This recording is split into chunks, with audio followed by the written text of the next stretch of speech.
ఈ రోజే డౌన్లోడ్ చేయండి, మీ ఫేవరెట్ షోస్ చూడండి.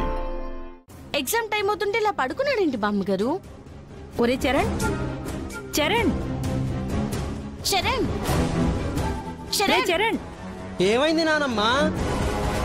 ఒరే చూడరా, ఎంత పిలిచినా పలకడం లేదు. అన్నయ్య, అన్నయ్య, చరణ్, నాన్న చరణ్, లేవరా అన్నయ్య.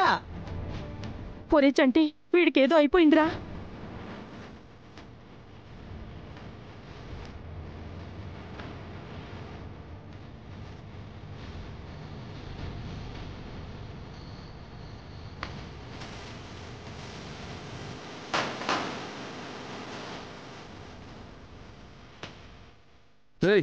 బుద్ధి లేదా నీకు? నిద్రపోతుంటే సౌండ్ చేస్తున్నావు. ఎగ్జామ్ పెట్టుకుని ఇంకా నిద్రపోవడం ఏంటి? బా, రాత్రంతా బాగా ప్రిపేర్ అయ్యి ఇప్పుడే పడుకున్నాను మమ్మీ. కాసేపు పడుకొని నన్ను. కాసేపు అంటే ఎంతసేపు అన్నయ్య? ఎగ్జామ్ అయిపోయేంత వరకా? ఎగ్జామ్ ఎందుకు అయిపోతుంది? ఇప్పుడు ఎంత అయింది? మహా అయితే 5, 6 అవుతుంది. 5, 6 కాదు, 9 అయింది.